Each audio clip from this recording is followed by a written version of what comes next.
Assalamualaikum warahmatullahi wabarakatuh. Salam pembelajar. Pada kesempatan kali ini kita akan membahas soal ujian sekolah atau US untuk kelas 6 SDMI pelajaran pendidikan kewarganegaraan atau PKN. Oke, sekarang kita lanjut langsung saja ke soal nomor 1. Pejabat yang membantu kepala desa bertugas di bidang administrasi dan pelayanan umum disebut. Jadi harus tahu nama-nama pejabat dari baik itu dari pusat sampai paling bawah yaitu dari desa. Ya. Nah, di sini pejabat yang membantu dalam hal administrasi kepala desa itu adalah sekdes. Apa itu sekdes? Sekretaris desa. Jadi jawabannya adalah B. Oke. Sekarang kita lanjut ke soal berikutnya nomor 2. Wilayah yang merupakan gabungan dari beberapa kabupaten disebut. Nah, ada sebuah wilayah gabungan dari beberapa kabupaten.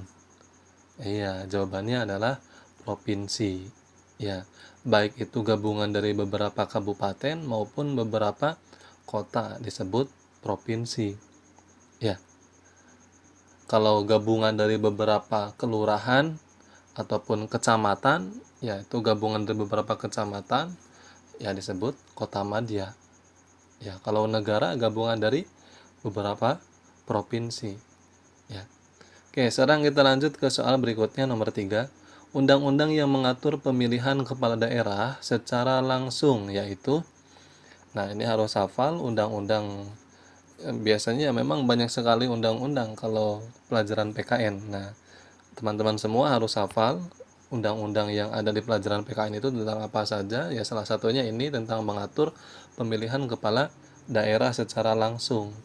Nah, undang-undang yang mengaturnya adalah Undang-Undang RI nomor 32 tahun 2004. Jadi jawabannya adalah D. Oke. Sekarang kita lanjut ke soal berikutnya nomor 4. Lembaga legislatif terdiri atas lembaga pemerintahan itu ada legislatif, ada yudikatif, ada eksekutif. Ya. Nah, teman-teman harus hafal dari lembaga-lembaga itu anggotanya siapa saja. Ya. Nah, lembaga legislatif itu adalah DPR, MPR, dan DPD. Nah, ini jawabannya A. Ya. DPR, MPR, dan DPD. Dewan Perwakilan Rakyat, Majelis Perwakilan Rakyat, Dewan Perwakilan Daerah. Ya. Oke, sekarang kita lanjut ke soal nomor 5. Dampak positif dari globalisasi diantaranya adalah, nah, ingat bahwa globalisasi itu ada positif, ada negatifnya. Nah, di sini yang ditanyakan adalah dampak positifnya. Iya, dampak positifnya yaitu dapat menempuh perjalanan jauh hanya beberapa jam dengan pesawat yang tadinya menggunakan perahu ataupun menggunakan sepeda ataupun jalan kaki. Dengan adanya globalisasi, kecanggihan teknologi, yaitu dengan adanya pesawat, akan menempuh jarak yang jauh itu hanya dengan beberapa jam saja, bahkan beberapa menit. Ya, jawabannya adalah C. Oke. Kita lanjut ke soal berikutnya nomor 6. Nama produk makanan yang berasal dari luar negeri. Ada balado, ini dari luar negeri bukan? Bukan. Ini adalah hasil dari tangan warga Indonesia sendiri. Martabak hasil dari Indonesia sendiri. Pizza. Nah, ini pizza dari luar negeri. Ya. Keripik ya dari Indonesia. Dari singkong. Ya. Oke, berarti jawabannya adalah C. Oke, sekarang kita lanjut ke soal berikutnya nomor 7. Jabatan dalam organisasi yang menangani masalah dana atau keuangan adalah, nah, ini dalam organisasi teman-teman harus mengetahui ya, ketua fungsinya apa, sekretaris fungsinya apa, kemudian ada wakil ketua, kemudian juga ada bendahara. Nah, ketua itu ya pimpinan, wakil ketua yang mewakili pimpinan. Sekretaris itu biasanya tentang administrasi atau mencatat atau menulis. Ya, nah bendahara itu biasanya tentang keuangan. Ya, jadi jawabannya adalah nomor 7A. Oke. Kita lanjut ke soal berikutnya nomor 8. Pemegang kekuasaan tertinggi Angkatan Darat, Angkatan Laut, dan Angkatan Udara adalah siapa? Yang memegang kekuasaan tertinggi dari AD, Angkatan Darat, Angkatan Laut, dan Udara. Iya, Menhan, Kam. Ya, Menhan, Kam. Nah, jadi nomor 8 jawabannya D. Oke, nomor 9. Teknologi yang paling cepat berkembang saat ini adalah teknologi apa nih yang paling cepat? Iya, teknologi informasi. Cepat sekali sekarang. Ya, informasi di wilayah mana saja sekarang akan cepat tertangkap, yaitu dengan adanya gadget ataupun handphone. Kita akan bisa baik dari WhatsApp, dari Facebook, itu akan cepat sekali. Berita dari luar negeri juga akan cepat. Ya, dengan adanya handphone ini, maka yang paling cepat berkembang itu adalah teknologi informasi. Ya. Oke, sekarang kita lanjut ke soal berikutnya nomor 10. Oke. Lembaga negara yang membantu presiden dalam memberantas korupsi. Nah, ini lembaganya apa? Iya, ada KPK. Ya, Komisi Pemberantasan Korupsi. Kalau MK, Mahkamah Konstitusi. KPU, Komisi Pemilihan Umum. KPUD, Komisi Pemilihan Umum Daerah. Berarti jawabannya adalah B. Nah, ini teman-teman harus hafal semua nih singkatan-singkatan dari MK, MA, KPK, KPU, dan lain sebagainya. Ya. Oke, sekarang kita langsung ke soal nomor 11. Nah, ini tentang undang-undang dan pasal lagi, harus hafal nih. Dasar Hukum Negara Kesatuan Republik Indonesia. Nah, Dasar Hukum Negara Kesatuan Republik Indonesia atau NKRI. Dasar hukumnya apa? Iya, dasar hukumnya adalah Undang-Undang Dasar 1945 Pasal 1 Ayat 1. Jadi jawabannya adalah A. Oke.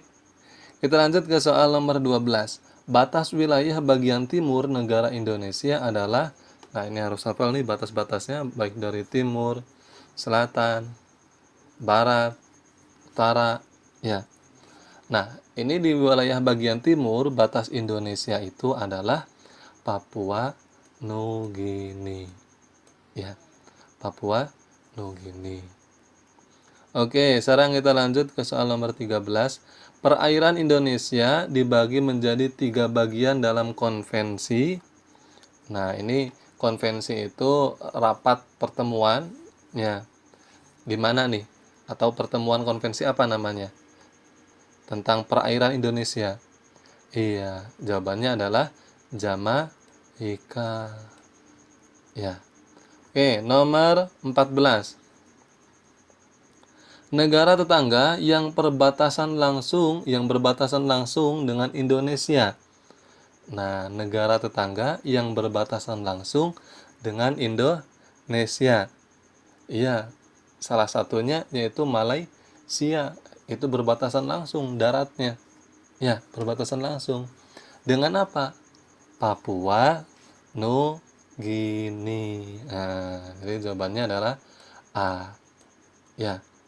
Oke, sekarang kita lanjut ke soal berikutnya. Nomor 15. Peraturan perundang-undangan adalah peraturan tertulis yang dibentuk oleh peraturan undang-undang nih. Dibentuk oleh siapa nih? Ini harus hafal nih tugas-tugas dari DPR apa saja, presiden tugasnya apa, DPR dan presiden, kemudian MPR juga tugasnya harus hafal. Nah, ini tugas yang membuat peraturan perundang-undangan atau peraturan tertulis siapa? Iya, jawabannya adalah MPR dan presiden. Ya, 15C. Oke. Nomor 16. Fungsi peraturan di tengah kehidupan masyarakat yaitu untuk apa? Adanya peraturan di tengah kehidupan masyarakat, yaitu untuk mengatur kehidupan agar lebih baik. Nah, ya, jadi jawabannya adalah A. Nomor 17. Berikut ini yang merupakan manfaat dari peraturan perundang-undangan. Manfaat dari peraturan perundang-undangan. Apa? Iya, mengatur peri kehidupan berbangsa, bernegara, dan bermasyarakat. Nah, C jawabannya. Oke, sekarang kita lanjut ke soal berikutnya, nomor 18. Berikut ini yang tidak termasuk jenis-jenis peraturan perundang-undangan tingkat pusat adalah tingkat pusat. Nah, PP itu apa? Perpu itu apa?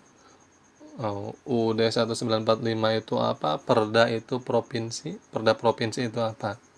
Ya. Oke, jadi yang tidak termasuk ke jenis peraturan perundang-undangan tingkat pusat itu yang mana nih?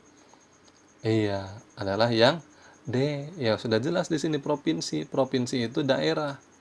Ya, provinsi itu daerah. Maka tidak termasuk ke dalam tingkat pusat. Ya, perda. Karena dibentuk di daerah masing-masing. PP, peraturan pemerintah di tingkat pusat. Perpu juga sama. UUD apalagi? Ya, itu tingkat pusat. Nah, perda itu peraturan daerah. Ya, adanya di bawah, baik itu tingkat provinsi ataupun tingkat kota ataupun tingkat kabupaten. Oke, sekarang kita lanjut ke soal nomor 19. Sebuah organisasi mempunyai beberapa ciri, di antaranya ciri organisasi. Iya, kerja sama. Ya, adanya sebuah kerja sama. Ya. Oke, sekarang kita lanjut ke soal nomor 20. Koperasi sekolah adalah contoh organisasi di lingkungan. Ya, sudah jelas di sini ada kata sekolah. Ya, berarti jawabannya adalah lingkungan sekolah. B jawabannya.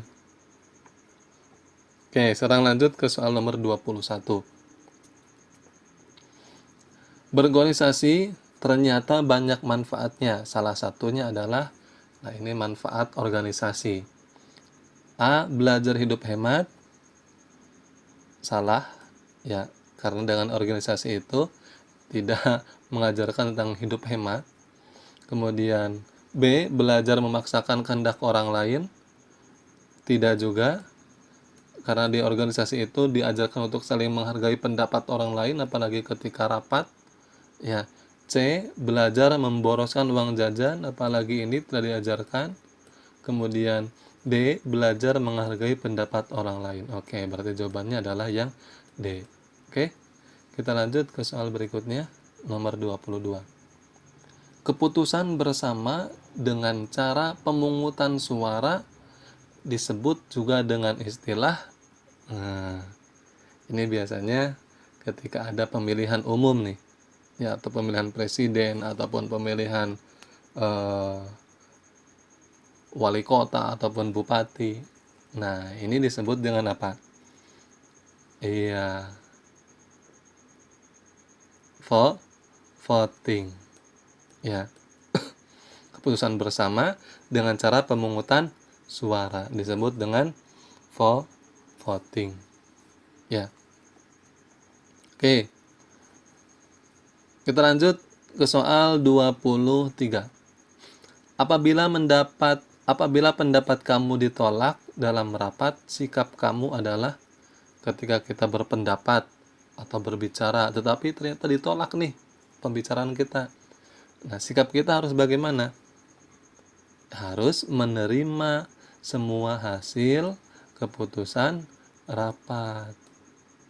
Ya, jadi jawabannya adalah yang B. Harus legowo, harus menerima semua hasil keputusan. Ya. Oke, sekarang kita lanjut ke soal nomor 24. Hal yang tidak seharusnya dilakukan dalam bermusyawarah. Nah, seharusnya jangan dilakukan atau yang tidak dilakukan. Apa nih? Iya, memaksakan kehendak kepada peserta. Misalkan kita berbicara, orang lain beda pendapatnya, kita memaksakan agar mereka mengikuti pendapat kita, yaitu tidak bisa. Kita harus saling menghargai. Ya, makanya yang tidak seharusnya dilakukan itu adalah yang memaksakan kehendak kepada peserta lain. Ya. Oke, nomor 25. Di sekolahmu ada kegiatan pramuka. Dalam organisasi pramuka, kamu termasuk pramuka. Nah, pramuka apa nih di sekolah? Di SD terutama. Iya. Apa jawabannya? Kalau di SD kelas 6? Iya, penggalang. Ya.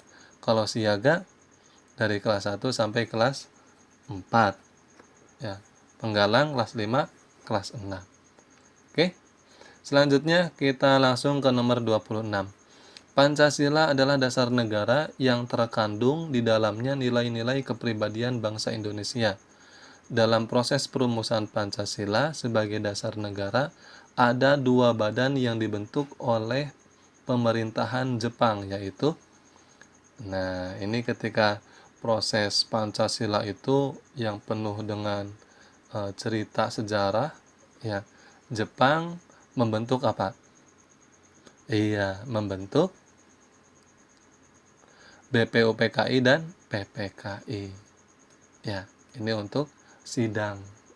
Ya, ada rapat sidang yang pertama BPUPKI dan PPKI. Ya, nanti silakan diperdalam lagi materi tentang Pancasila ini. Ya, proses pembentukan Pancasila. Oke, sekarang kita lanjut ke soal nomor 27. Perhatikan gambar berikut. Ini ada Bung Karno, ada Bung Hatta, Muhammad Yamin, Supomo, Agus Salim. Tokoh di atas terlibat dalam proses perumusan sebagai dasar Pancasila, sebagai dasar negara ditunjukkan oleh nomor. Nah, yang merumuskan Pancasila. Yang mana nih? Yang merumuskan Pancasila. Jelas, Bung Karno termasuk di dalamnya ada. Ya, Bung Karno di dalamnya ada yang berpendapat tentang Pancasila.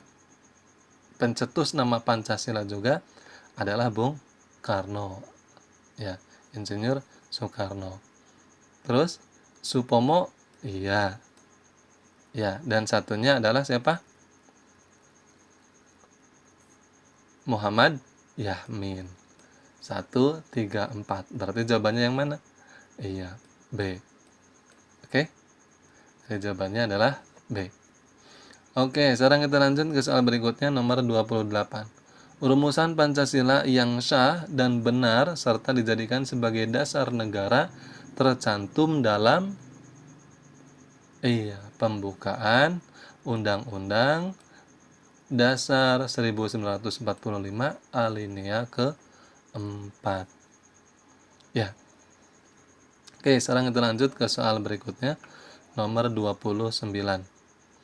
Suatu masalah yang menyangkut orang banyak selalu dengan cara musyawarah dan mufakat.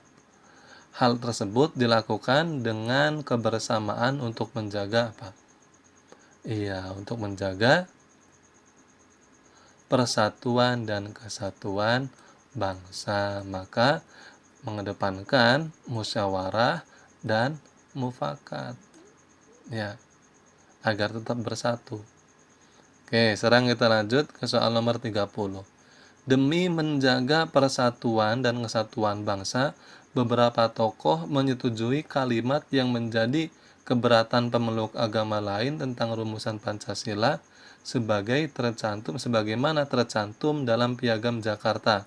Salah satu tokoh tersebut adalah siapa? Iya, adalah Bung Hatta. Oke. Jadi jawabannya adalah B. Ya. Oke, sekarang kita lanjut ke soal nomor 31.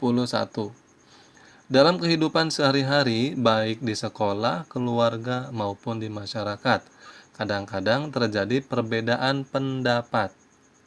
Nah, pandangan dan kepentingan. Demikian juga dalam bermusyawarah. Dalam kegiatan musyawarah, kita harus menerima hasil keputusan yang mengutamakan kepentingan bersama. Sudah jelas. Ya, jangan mengedepankan ego sendiri atau kepentingan pribadi ataupun golongan ataupun kelompok, jangan, tetapi harus mengedepankan kepentingan bersama. Ya. Jadi jawabannya adalah C. Oke, sekarang kita lanjut ke soal nomor 32. Pada pernyataan di bawah ini terdapat kegiatan yang menunjukkan sikap meneladani nilai-nilai juang, antara lain nilai-nilai juang. Yang mana nih? Apakah yang A, Hastuti tidak mau mengikuti lomba? Nah, ini salah, tidak mau. Ya, tidak ada nilai juang di sini. Gelandangan dan pengemis menghidupi keluarganya dengan cara meminta-minta. Ini juga tidak baik.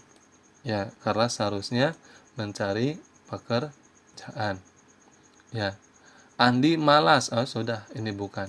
Berarti jawabannya yang D. Kita coba lihat, betul tidak yang D. Dalam mengikuti turnamen bergengsi Formula 1 Rio, Haryanto, pembalap dari Indonesia, berlatih dengan giginya. Sudah jelas, jawabannya yang D. Oke. Oke, sekarang kita lanjut ke soal berikutnya, nomor 33. Gabungan semua alat perlengkapan atau perangkat negara dikenal dengan istilah apa nih? Iya, pemerintahan. Ya, gabungan dari semua perlengkapan ataupun perangkat negara disebut dengan pemerintahan. Ya. Nomor 34. Negara Indonesia dalam sistem pemerintahannya berbentuk demokrasi. Demokrasi itu mempunyai arti apa? Iya, demokrasi itu artinya adalah sebuah bentuk pemerintahan yang turun-temurun. Salah. Nah, kalau yang A, sebuah bentuk pemerintahan yang kedaulatan dan kekuasaannya di tangan presiden. Salah. Walaupun ada presiden, tapi bukan di tangan presiden. Siapa yang paling tinggi? Adalah di tangan rakyat, karena presiden itu sendiri dipilih oleh rakyat. Jadi jawabannya adalah yang B. Nomor 34 B. Oke. Kita lanjut ke soal berikutnya, nomor 35. Dalam proses pemilihan umum atau pemilu dan pemilihan kepala daerah atau disebut dengan pilkada di Indonesia berdasarkan luber. Luber ini kepanjangan dari apa? Nah, ini masih di kelas 6 juga ada nih pembahasan tentang ini. Ya, luber. Apa? Langsung, umum, bebas, rahasia. Karena ketika kita memilih presiden yang harus langsung di situ di tempat. Umum juga, bebas dan rahasia. Ini sifat dari pemilihan umum. Ya. Oke, sekarang kita lanjut ke soal nomor 36. Perhatikan pernyataan berikut. Pendaftaran pemilih, penetapan jumlah kursi, pendaftaran peserta pemilu, kampanye, penetapan peserta pemilu, pemungutan, dan penghitungan suara. Dalam pernyataan di atas, rangkaian peristiwa pemilu secara berurutan. Nah, berarti ini harus diurutkan nih. Yang nomor mana dulu nih dari 1 sampai 6? Dari rangkaian peristiwa pemilu. Ya, nomor 36. Yang mana nih jawabannya? Jawabannya adalah yang A. Ya, A jawabannya. 1. Ini pendaftaran pemilih. Ketika kita mau mendaftarkan menjadi seorang wali kota, kita yang pertama harus daftar dulu.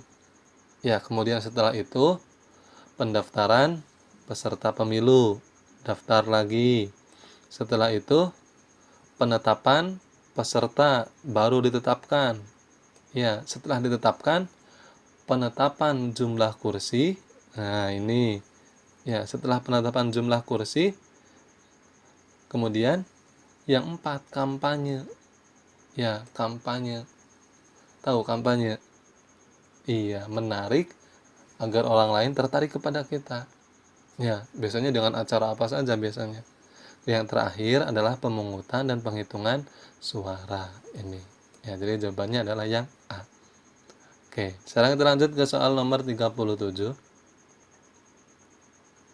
Perhatikan tabel berikut. Nah, ini ada tabel, ada nomor dan syarat peserta pemilu. 1. Warga negara Republik Indonesia. 2. Sudah bekerja. 3. Berumur 17 tahun. 4. Sudah atau pernah menikah. 5. Sehat jasmani dan rohani. Pada tabel di atas, syarat-syarat yang harus dipenuhi oleh peserta pemilu ditunjukkan oleh nomor yang mana nih yang benar nih? Karena di sini ada yang salah nih. Iya, jawabannya adalah yang D. Ya, 1, 3, dan 4. Warga negara atau WNI, ya, ini sudah bekerja, ya tidak harus sudah bekerja. Pengangguran juga harus memilih, ya, ketika ada pemilihan umum. Ya, tidak ditentukan dengan bekerja atau tidaknya. Nah, kemudian syarat selanjutnya adalah berumur 17 tahun. Ketika umurnya 16, ya belum diperbolehkan. Dan yang terakhir adalah sehat jasmani dan rohani, bukan orang gila. Ya, jadi jawabannya adalah yang D. Kita lanjut ke soal nomor 38. Pemilihan umum di negara Indonesia merupakan sarana untuk mewujudkan penyusunan tatanan kehidupan berbangsa dan bernegara. Oleh karena itu, pemilihan umum di Indonesia berlandaskan, nah, landasan dari pemilihan umum di negara kita di Indonesia, landasannya apa? Iya, Pancasila dan Undang-Undang Dasar 1945. Ini, ya, landasannya. Oke, sekarang kita lanjut ke soal nomor 39. Perhatikan bagan berikut. Ada Undang-Undang Dasar 1945. Ini nomor 1 apa? Nomor 2, nomor 3, ada DPD, kemudian ada MK. Nah, lembaga-lembaga yang tepat untuk mengisi kotak yang masih kosong secara berurutan adalah ini nomor 1, ini 2, 3 nih. Nah, apa nih? Nomor 1 diisi dengan BP, ya, Badan Pengawas. Kemudian nomor 2 Presiden, dan yang ketiga adalah MPR. Ya, MPR. Jadi jawabannya adalah B. Oke, sekarang kita lanjut ke soal berikutnya nomor 40. Perhatikan pernyataan berikut. 1. Mengubah dan menetapkan Undang-Undang Dasar. 2. Melantik Presiden dan Wakil Presiden. 3. Memberhentikan Presiden dan Wakil Presiden dalam masa jabatannya menurut Undang-Undang Dasar. Nah, ini pernyataan di atas merupakan tugas dan wewenang salah satu lembaga negara sesuai Undang-Undang Dasar 1945. Ini siapa nih tugasnya? Iya, tugas dari MPR. Ya, yang melantik presiden atau memberhentikan presiden adalah tugas dari MPR. Juga mengubah dan menetapkan Undang-Undang Dasar. B jawabannya. Oke, sekarang kita lanjut ke soal berikutnya nomor 41. Pernyataan di bawah ini yang tepat. Nah, pernyataan di bawah ini yang tepat. Kita lihat yang A. Pemerintah pusat adalah presiden, sedangkan pemerintah daerah provinsi adalah bupati. Pemerintah daerah provinsi adalah bupati. Ya, salah. Kalau provinsi adalah gubernur. Nah, salah. Ya. Kita lihat yang B. Pemerintah pusat adalah presiden, sedangkan pemerintah daerah provinsi adalah wali kota. Salah juga. Provinsi tadi siapa?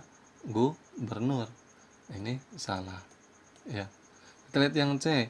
Pemerintah pusat adalah presiden, sedangkan pemerintah daerah provinsi adalah gubernur. Oke, betul. Berarti jawabannya adalah yang C. Kita lihat yang D-nya sudah jelas salah ya. Pemerintah pusat adalah gubernur, ya salah. Ya, pemerintah pusat adalah presiden. Pemerintah daerah adalah presiden, kebalik. Ya, kebalik. Seharusnya ini di sini, ya, dan yang ininya harusnya sini. Nah, jadi jawabannya yang tepat adalah yang C. Oke, sekarang kita lanjut ke soal nomor 42. Kita lihat soal nomor 42. Di bawah ini adalah tugas dan wewenang presiden sebagai kepala negara dan kepala pemerintahan. Nah, tugas dan wewenang presiden yang mana nih 42?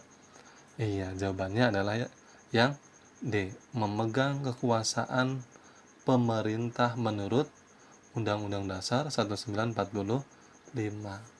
Nah, memegang kekuasaan presiden. Ya, kita lanjut ke soal nomor 43.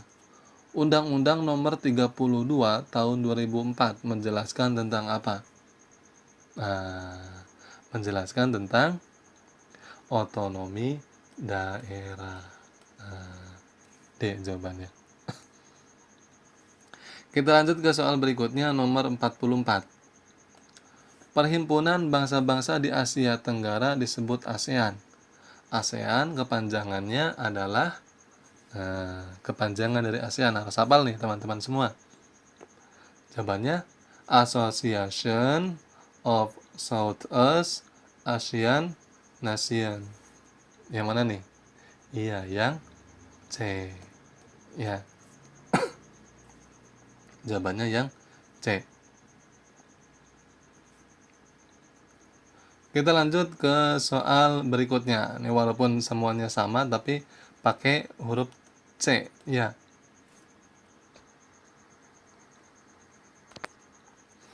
Oke, lanjut ke soal nomor 45.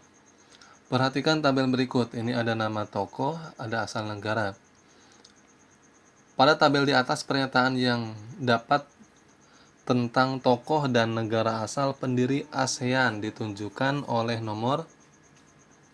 Ada Malik Indonesia, S. Raja Ratman Singapura, Tanat Khoman Filipina, Tun Abdul Rojak Malaysia, Narcisco Ramos Thailand. Nah, ini yang ditunjukkan oleh nomor yang mana nih? Asal negara yang betul. Nomor 45. Iya, jawabannya adalah yang A. Ya, 1. Ada Malik dari Indonesia. 2. Si Raja Ratnam dari Singapura. 4. Tun Abdul Rojak dari Malaysia. Ya, jawabannya adalah A. Kita lanjut ke soal nomor 46.